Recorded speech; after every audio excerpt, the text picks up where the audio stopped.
Buying a good tool used to feel straightforward.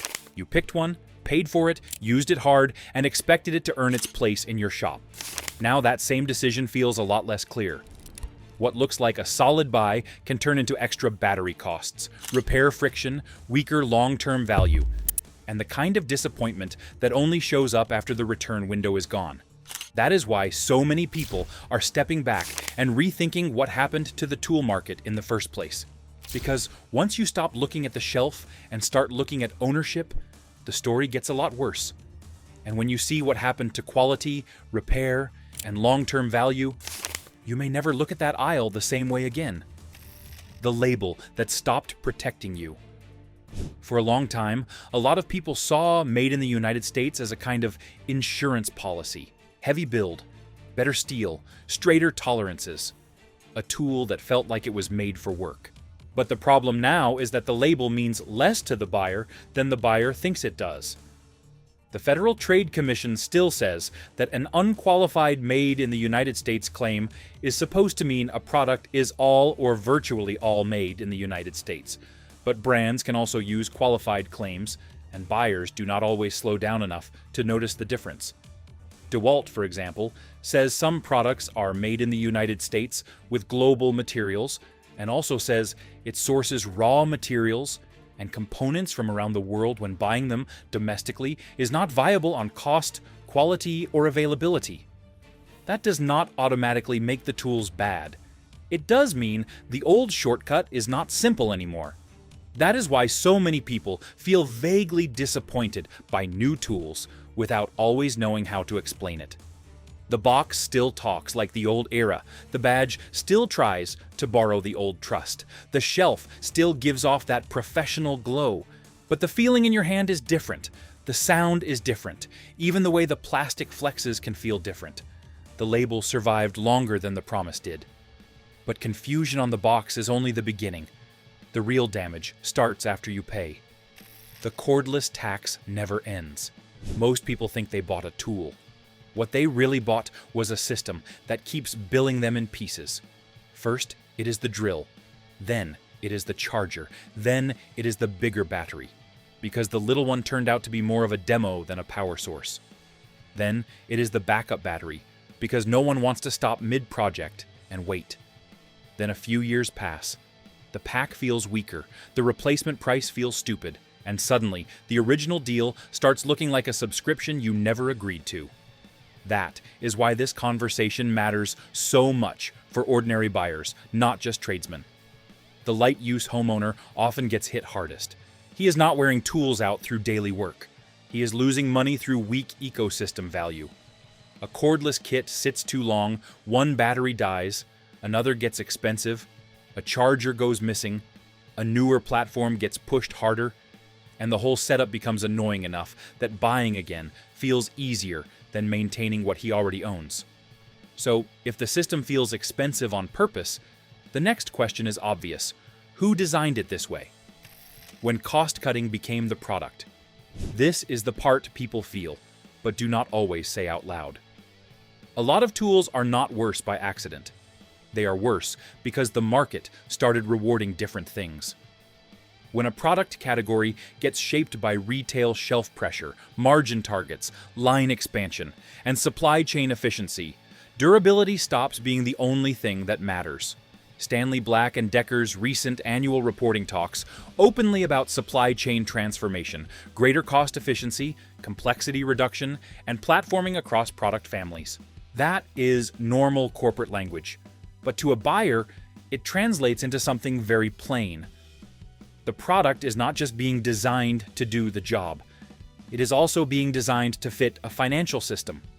That does not mean every cost decision is evil. It does mean the tool aisle stopped being a pure quality contest a long time ago. Some products are built to win on price point. Some are built to protect margin. Some are built to feed a battery line. Some are built to stretch one platform across as many stock-keeping units as possible.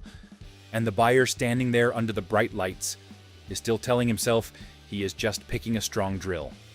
Which is also why a decent older tool can feel less like nostalgia and more like proof.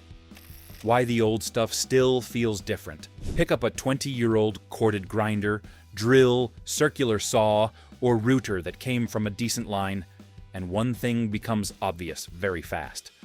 It was built to be used. That sounds like a joke, but it is not. A lot of older tools do not spend time flattering the buyer. They do not feel eager to impress you with packaging language. They just feel dense, direct, and slightly unapologetic. The plastic is often plainer. The housings can be uglier. The switches are less theatrical. But the whole thing gives off a message that too many newer tools stopped giving off. Use me hard, then put me back. The same goes for a lot of older hand tools. Not all of them. Some old stuff is junk and should stay junk. But plenty of older ratchets, sockets, pry bars, clamps, vices, and shop boxes came from a period when toolmakers still assumed that buyers cared more about long ownership than fast replacement. And you can feel that in the weight, the finish, and the way the tool ages instead of merely wearing out. Repair matters here too. The Federal Trade Commission's report on repair restrictions says limits on parts, tools, manuals, and diagnostics can raise costs, increase wait times, and shorten useful product life. That matters because a good tool is not only the one that survives a drop. It is also the one that still makes sense to keep alive when something small goes wrong. But nothing reveals the modern strategy faster than what happened to the battery. The battery platform gave the game away. Nothing exposes the modern tool business faster than battery compatibility. If compatibility did not matter, brands would not talk about it like a marriage vow. Ryobi still markets its OnePlus system around continuity going back to 1996, and it now frames that long compatibility story as part of the platform's identity. That matters because it proves buyers are not crazy. They know exactly how painful it is to get stranded inside a dead tool system. This is where the whole story becomes easier to understand. The buyer does not just want power, he wants stability. He wants to know that what he buys now will still make practical sense later. He wants a tool collection, not a string of interrupted relationships. And once a market has to sell continuity as a feature, it is admitting that discontinuity became a risk. Once you see the trap clearly, the buying strategy changes fast. What smart buyers hunt for instead. The smartest buyers do not shop for shiny. They know older hand tools can still be great buys because the basic function has not changed. A wrench still needs to fit. A ratchet still needs to engage cleanly. A clamp still needs to clamp. They know older corded tools can be a better long-term homeowner purchase than a trendy cordless kit because they cut the battery treadmill out of the ownership story. They know an ugly old vise can be worth more than a pretty new bargain vise because bad steel and bad castings always collect their debt later. They also know where the value hides: estate sales, garage sales, pawn shops, marketplace listings with terrible photos, dusty shelves in local repair places. The point is not that every old tool is worth dragging home. The point is that older tools are often priced like clutter, while newer tools are priced like aspiration. That gap is where the loophole lives. But this only works if you stay honest. Do not romanticize everything old. Skip abused cordless kits with dead proprietary batteries. Skip damaged safety gear. Be careful with compressors you cannot inspect properly. Watch for cracked housings, sloppy bearings, bad cords, weak switches, missing guards, and tools that smell like they have already been half-cooked.